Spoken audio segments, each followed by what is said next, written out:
मान्यवर, अभी एक फैशन हो गया है, आम्बेडकर आम्बेडकर आम्बेडकर आम्बेडकर आम्बेडकर आम्बेडकर। इतना नाम अगर भगवान का लेते तो 7 जन्मों तक स्वर्ग मिल जाता। আমরা মনে করি এই মন্তব্যের জন্য দ্রুত ক্ষমা চাওয়া উচিত সংসদ ফ্লোরে।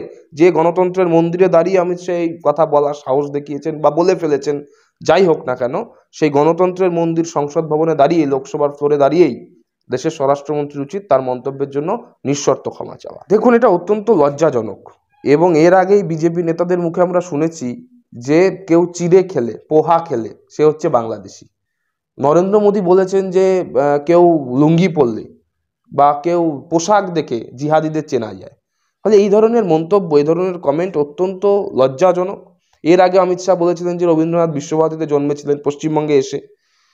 আজকে বললেন যে আপনারা আম্বেদকরের নাম না করে ভগবানের নাম করতে পারেন। আরে ভাই, দলিত, আপনি অনেক সিনিয়র নেতা, আমি আপনাকে সম্মান করি, দীর্ঘদিনের নেতা, বর্ষীয়ান সাংসদ, দেশের স্বরাষ্ট্রমন্ত্রী, মনে করা হয় যে সরকারে আপনিই নাম্বার 2। তারপরে আপনি কথা বলেন কিভাবে? আপনি সংবিধানের শপথ নিয়ে দেশের মন্ত্রী। অনেক দলিত, মূলবাসী, আমাদের আদিবাসী পিছিয়ে থাকা অংশের যারা মানুষ, তাদের কাছে আম্বেদকর ভগবানের চেয়ে কোনো অংশে কম নয়। বা আম্বেদকরকে বাবা সাহেব আম্বেদকরের নিজের পরিবারের লোকেরা শুধু বলেনি, আম্বেদকর নিজে কোথাও এভিডেভিট করে বলেনি যে আমার নাম ছিল আম্বেদকর, আজকের থেকে হচ্ছে আমার নাম, আমাকে মানে বাবা সাহেব বা আমাকে প্রত্যেকে যে এই আমার যে কাল্ট, আমাকে যে বলা সংবিধানের জনক, সেটা সংবিধানের জনকটা আম্বেদকর নিজে নিজে করেনি, দেশের মানুষ করেছেন। দেশে সেই সময় তাকে মন্ত্রিসভায় ইনক্লুড করে, মন্ত্রিসভা থেকে পরবর্তীতে মন্ত্রিসভায় না থেকেও তিনি মানুষের কাছে যেরকমভাবে গ্রহণীয় ছিলেন, বরণীয় ছিলেন, সেটা আমরা মনে করি যে আম্বেদকরের কাজ তাকে সেই উচ্চতায় নিয়ে গেছে, আম্বেদকরের শুধুমাত্র নাম নয়। ফলে একজন কাজের মাধ্যমেই মানুষ তিনি ভগবান সম জায়গায় চলে যান। এটা অমিত শাহদের, যারা আমরা ঈশ্বরে বিশ্বাসী মানুষ, আমাদের মনে রাখা উচিত। চৈতন্য মহাপ্রভু থেকে শুরু করে রামকৃষ্ণদেব থেকে শুরু করে বিবেকানন্দ থেকে শুরু করে যীশুখ্রিস্ট, এরা কেউই ভগবান হয়ে জ্যোতির্বলয় মাথায় নিয়ে জন্মায়নি, তারা প্রত্যেকে মানুষ ছিলেন।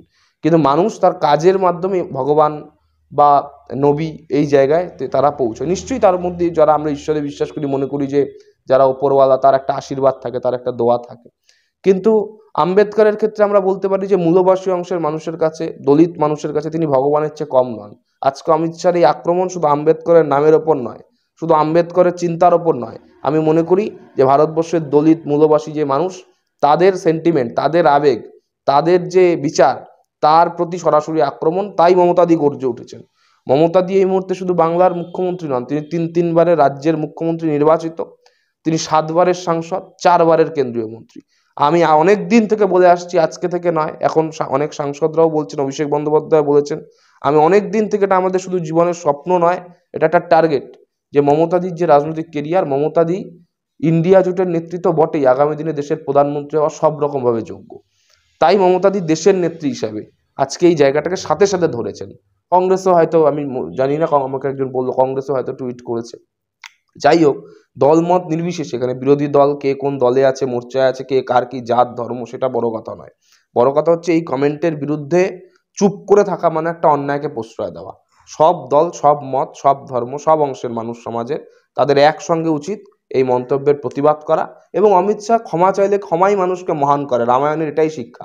রাম এটাই বিভিন্ন জায়গায় বলেওছেন যে বিভীষণ যখন রাবণ মরে গেছে, তো বিভীষণ যখন কাঁদছেন, এবং তারপর যখন বিভীষণ মনে করছেন যে লক্ষ্মণ যখন রেগে যাচ্ছেন, তখন রাম লক্ষ্মণকে কিন্তু সেই, আমি যদি ভুল না করি, লঙ্কা কাণ্ডের শেষে বলছেন যে মৃত্যুতেই যাবতীয় শত্রুতার পরিসমাপ্তি, ক্ষমাই মানুষকে মহান করে।